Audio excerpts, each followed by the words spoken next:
Welcome back to Real Courtroom Reactions.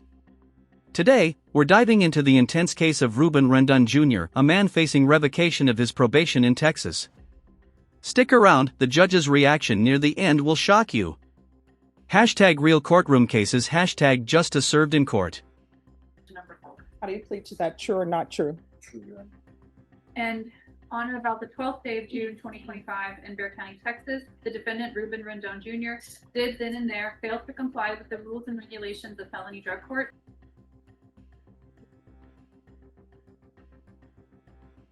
All right, court is calling 2024 CR 011707 State versus Ruben Rendone Jr. Can I have parties announced? Sean Sheffield for defendant. We're ready now. And are you Ruben Rendone? Yes, Judge. All right, did you review the documents? Quick breakdown: community supervision in Texas is what most people call probation. When someone violates it, the court can revoke it and send them to prison. And right now, the judge's tone? All business. Entitled Motion to Revoke Community Supervision, First Amendment Motion to Revoke Community Supervision, and Second Amendment Amended Motion to Revoke Community Supervision. Did you receive that and review that with your attorney and understand it? Yes, Your Honor. Are you the same Ruben Rendone Jr. who's placed on community supervision in 2024 CR 011707 for the offense of robbery on February 3rd, 2025 for a term of 8 years? Is that you? Yes, Your Honor. All right, state. We're going to proceed on the first two on the original, Your Honor, then the only one on the second amendment. In Bexar County, Texas, the defendant, Ruben Rendone Jr., did then and there fail to report to the supervision officer as directed for the months of June and July 2025 in violation of condition number 4. How do you plead to that, true or not true? True, Your Honor. And on or about the 12th day of June 2025 in Bexar County, Texas, the defendant, Ruben Rendone Jr., did then and there fail to comply with the rules and regulations of felony drug court, in that the defendant failed to appear in court in violation of condition number 41. How do you plead to that? Your Honor. And lastly, in violation of condition number 1 on the second amended, on or about the 31st day of August 2025 in Bexar County, Texas, the defendant, Ruben Rendone Jr., committed the offense of failed to ID in violation of condition number 1. How do you plead to that, true or not true? We'll waive the rest. Any objection to the waivers? No, Your Honor.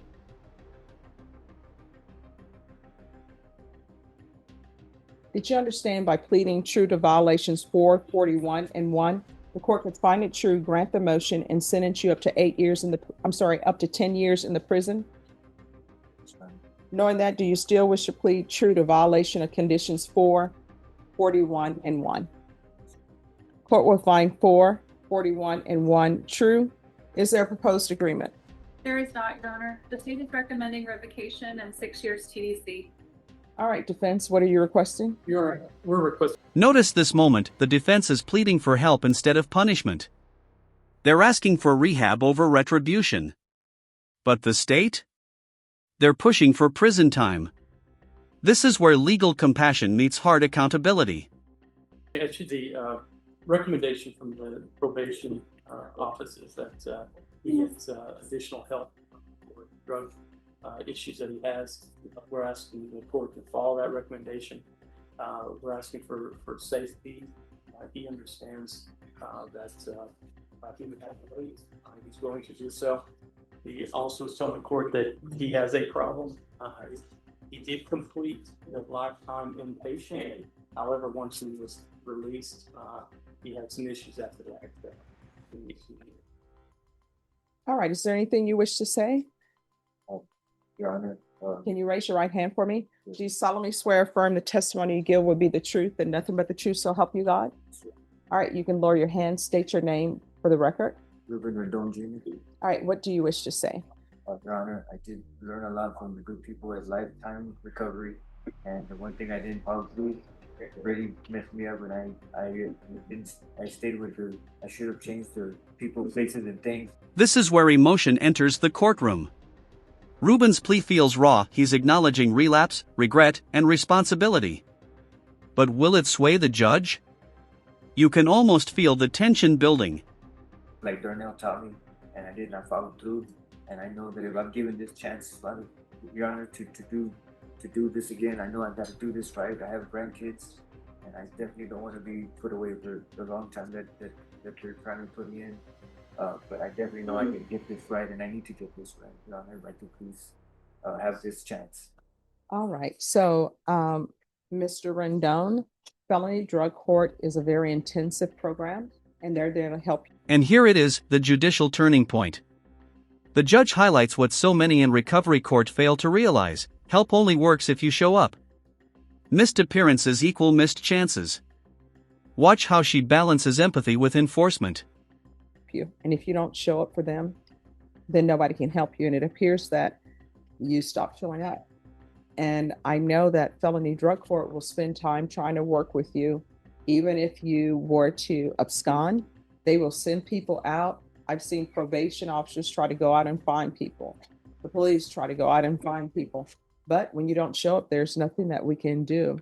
I'm going to grant the motion, revoke you, give you credit for any time served. I'm going to sentence you to 5 years in the prison. There it is, 5 years in prison. The judge still recommends therapeutic treatment, which shows she hasn't given up on rehabilitation, just moved it behind bars. A bittersweet version of justice in action. Give you credit for any time served for any successful inpatient treatment. And I'm going to request the therapeutic community for you. Therapeutic community doesn't increase the time that you're in custody. However, it does help you with any addictions you may have. Do you understand? All right, did you review the document entitled Trial Court Certification of Defendant's Rights to Appeal with your attorney? Did you understand it and sign it? Yes. All right, because this is not a plea bargain agreement, you do have a limited right to appeal. That right to appeal is as it relates to the allegations in the motion, not the fact that you were on community supervision. Because this is a felony conviction, you're not allowed to own or possess any weapons or ammunition. If you have a question over what a weapon or ammunition is, you'll need to speak to an attorney. Do you understand? All right, we can go off the record. When you're released from prison, if you cannot find a sober living home, or if you can't find somebody to help you with your drug addictions, if I'm still here, you come back here. I'll pick up the phone, call a place to help you, okay? All right, thank you. Who else is ready? Prashant, are you ready? Yes.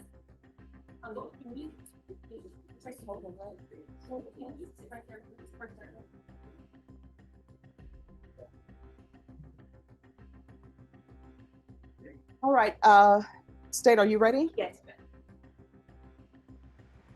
All right, the court is calling 2025 CR 004887, State versus Juan Alberto Martinez. Could I have parties announce? Megan Galloway for the state. Robert Featherston representing Mr. Martinez. And are you Mr. Martinez? Yes, ma'am. All right, first things first, defense, you requested a PR bond for your client, and the defendant was to. And just like that, new defendant, new drama. If you thought Ruben's case was emotional, wait until you hear how this next one turns into a debate over money, fairness, and freedom. Stay tuned. Be interviewed, is that correct? That is correct, Your Honor. All right, the court is in receipt of the interview report. State, have you had a chance to review it? No, Your Honor. All right, if you'll pass that to the state. All right, thank you. All right, defense, is your motion? Thank you, Your Honor, by way of proffer. Judge, Mr. Martinez has no bank accounts, no personal property. I'm sorry, just a moment. Excuse me. If y'all could wait, we're on the record. Counsel, you may continue. Thank you, Your Honor. No personal property of note, no vehicle, no boats, no real property. He relies on his mom down in Laredo. His home is in Laredo. Judge, the court does need to know that there was a violation report on May the 13th for failure to take a drug test while he was down in Laredo. Judge, the testing agency down there in Laredo demanded $75 from him that he just did not have. and was unable to get his testing completed. Judge Castro went ahead and increased his bond to $25,000, and he's been in custody ever since and being picked up for that bond increase. He was originally given a PR bond back on February the 26th of this year by Judge Navra. We're respectfully requesting that the court consider putting him again on a PR bond and allowing him to reside in Laredo during the pendency of this case. Any possibility of giving Mr. Martinez a break on any drug testing charges would be appreciated if this honorable court were able to do so. And I thank the court for its time. All right, state. Yes, Judge. So I would just ask you to take judicial notice of the court file, but I just want the record to be clear. The defendant was granted a PR bond on February 26th of 2025 in the amount of $10,000. And bonded out, and then he receives the violation report on May 13th of 2025 for non-compliance, and that was for failing to complete the random drug vaccine. And then after reviewing, I guess, defense's exhibit of the PR interview, it would appear that the defendant proceeded to pick up 2 new cases in Laredo, Texas while he was on bond. And so given those facts, I think he's a flight risk based on what I read. He has sufficient ties to Laredo, and it appears like he has family that lives down there. And I guess if he was living with his family, that family, when he picked up those new cases, I don't think that that's a good environment for him to return back to. Additionally, give me just, I think the record is clear that, I mean, the PR bond is not sufficient for him to appear in court because he was previously been granted one and did not appear after that violation report. That's why the warrant went out. And I don't think he was picked up again until he was booked in Laredo and then extradited back here. So we believe that the bond is set and is sufficient for their return. I would also offer State's Exhibit B1 for purposes of this hearing.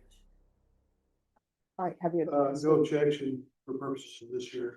All right, then States B1 is admitted for purposes of this hearing only. Just give me a moment to review. Thank you, Your Honor.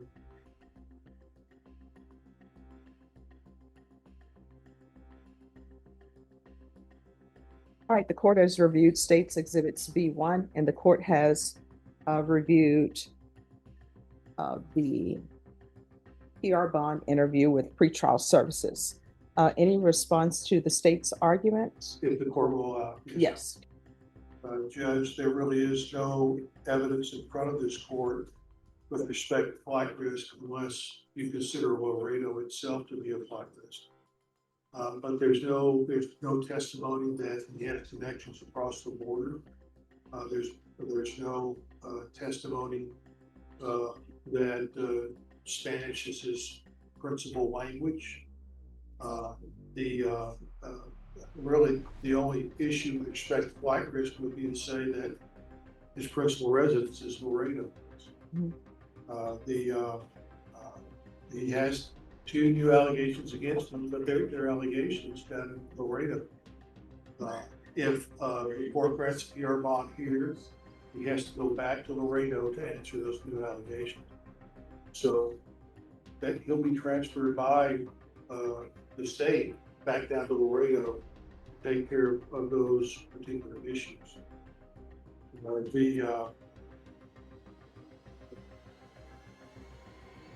Should have nothing further. All right, thank you. All right, after reviewing state's exhibits in the pretrial services interview for a PR bond, the motion for, or the request for a PR bond will be denied. Okay, thank you. All right. And then are you all ready to take up this other motion? Judge, I need more time to get with my office to see if we have the resources to do what's outlined in the CCP or if we need to do the in-court. So if I could have a little bit more time on that. And so, counsel, the court understands that whatever the state's resources are, there or lack thereof, doesn't play a role in the court's decision on what should be granted. Like if there's not funding for something, I'm going to follow the law whether there's funding or not. So Thank you, Your Honor. With respect, well, two things. With respect to the bond hearing today, would the court reduce his bond from 25 to a different figure? no. I'm going to keep it at 25. Yes. With respect to the identity hearing, Judge, we would like to have the identity hearing as quickly as possible, pursuant to the court's calendar. And also in my motion, I requested a protective order that the detective that's the subject of the identity hearing not be shown any booking photographs of Mr. Martinez until after either an in-court lineup is done or the Code of Criminal Procedure 7 photo lineup. All right, well, let's do this. Let's have you, if you'll confer with the state on a time to have this hearing, and then if you all approach the coordinator and let me know what time you all have agreed upon, and then we will set it and we'll have it. You're most kind. Thank you. All right, thank you. Just one question. Do you want that hearing like around like jury trial, like we're doing it on Monday and beginning of jury Tuesday? We could do it that way, because I know we haven't set a jury trial in this case. I mean, a jury trial date. That's correct, Judge. Because their final discovery is October 20th. That's correct, Judge. And the issue is now, he can't make his bond. Okay. So he remains in custody. However, if we get an identity hearing done as quickly as possible, it may turn out that the state is going to dismiss this case based upon the results of the identity hearing.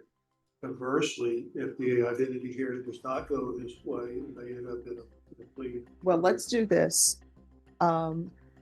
With regards to the identity hearing, it will be no later than October 20th. Thank you. But if you all are able to come to an agreement to have it sooner, then we'll have it sooner.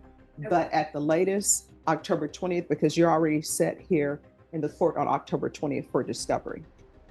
Does the court have a preference as to whether it would be a in-court live lineup or whether the photographic procedure would be sufficient? I'll let you confer with the state, because they're saying there may be some resource issue.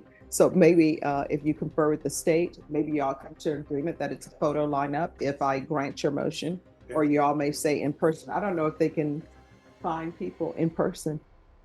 It's sort of, it reminds me of the episode of Brooklyn. What is it? Brooklyn Nine-Nine? Oh yeah. Where they do the lineup. And when they do the lineup, the lady says, I just remember them singing that way. And so he said, everybody sings a note. So I don't know if they'll be able to find people to come in for a lineup. They may only be able to do it by photo. Well, unless we have some actors. I don't know. Judge, I understand that. Years ago, in Travis County, we had to do a pickup jury where the bailiffs went out in the hall and just found people, pulled them in, and then they became the jury panel. Oh, wow. So, we have that option here if necessary. All right. Well, just let me know. And if you all get together and give me an idea of when you all want to do that. And as I said, Mr. Martinez, the latest will be October 20th. Thank you, Your Honor. All right. Thank you. Thank Thank you, you. counsel.